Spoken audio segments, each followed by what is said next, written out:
So yun na nga mga chow, magkano nga ba talaga yung bahay na renta dito sa Abu Dhabi? Sisimulan natin yan sa bed space.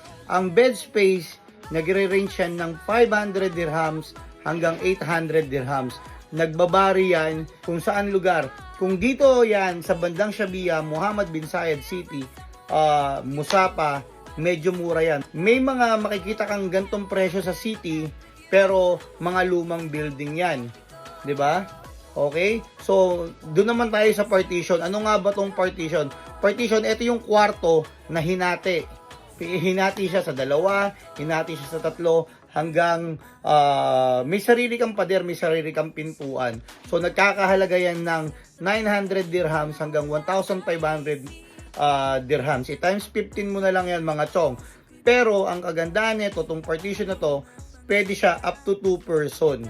Okay? Saan siya? Dito pa rin yan. Marami yan dito sa Shabia. Marami ring partition sa city.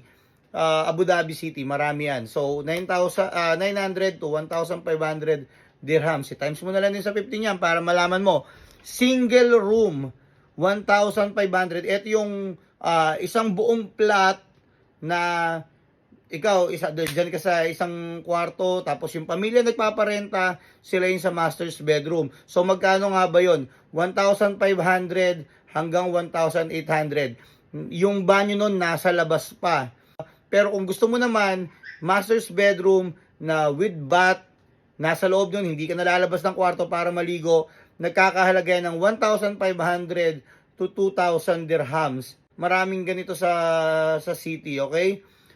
Yung studio naman, eto yung solo mo, may sarili kang pintuan, may sarili kang banyo, meron kang sariling kusina, nandun na lahat. 1,800 to 2,500. May mga studio na nagkakahalaga ng mas mababa sa 1,800.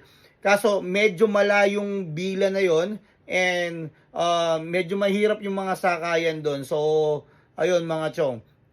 Yung 1 BHK mga chong, 2,500 hanggang 3,000. Depende pa rin sa location yan. Kung yung mga bila, ganito yung range ng presyo.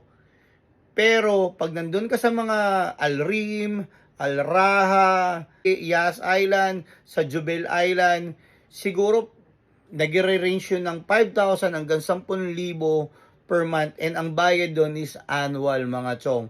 Yung mga gantong 1 BHK, 2 bedroom apartment, nagre-range naman yan ng 4,500 hanggang 15,000. Yan, ayan yung presyo niyan. Depende pa rin sa lugar. Pero kung nandito sa Shabia, Mohammed bin Zayed City, Baniyas, yung 2 BHK, nasa ano lang yan, yan, 4,500 yung pinakamababa. Pero kung nandun ka naman sa mga prime location, nasa 15,000 lang yan. Nasa 15,000 pala yan. So, bakit nga pala mura dito sa Shabia? Kasi nga, nasabi ko kanina na iisa lang yung mall namin dito. And malayo siya dun sa mga work.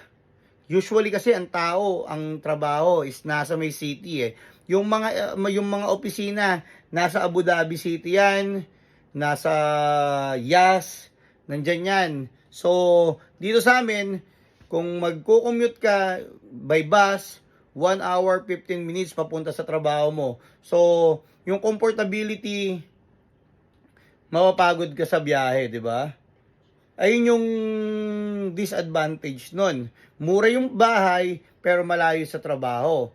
So, pero may mga kung maghahanap ka ng mga bahay sa malapit sa trabaho mo, meron naman dyan basta maghahanap ka lang. Ayun nga lang, medyo luma yung mga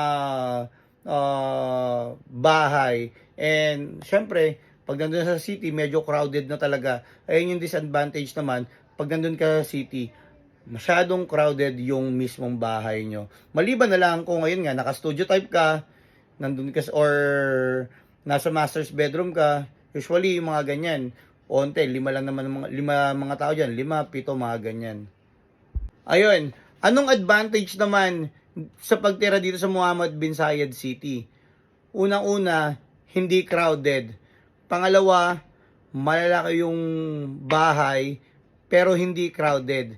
Tapos kung malapit yung trabaho mo rito, kung ang trabaho mo, usually kasi dito sa community ng Muhammad bin Zayed City, maraming factory, maraming eskwelahan, may mga mangilang-ilang supermarket and mall. Siguro yung mall, dalawa or isa yung pinakamalaki na mall. So kung nandun yung trabaho mo, makakatipid ka rito dito sa Muhammad bin Zayed City. 'Di ba? Kasi nga mura yung bahay, malalaki yung space, at hindi siya crowded.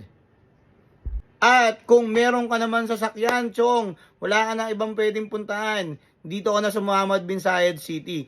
Or pwede ka rin magbanias pala, mga Chong. Kasi Banias, Muhammad bin Zayed City, at yung iba pa mga karatig lugar namin dito, wala kaming bayad sa parking dito. Kasi yung mga bila dito, malalaki, and they have space para doon. Sa Shabia, kung pupunta ka ng Shabia, pupunta ka ng Musapa, so ang daming street parking doon, libre lang. Not unlike sa city, medyo mahirap kasi may bayad yung parking and agawan sa dinami-dami ng mga tao may sasakyan doon. Tapos for relaxation naman mga Chong, marami ditong park na pwede nyong pag-unwindan, kumbaga kung mahilig kayo picnic or mag-basketball, maraming park dito, pwede kayong mag-biking, mag-walking.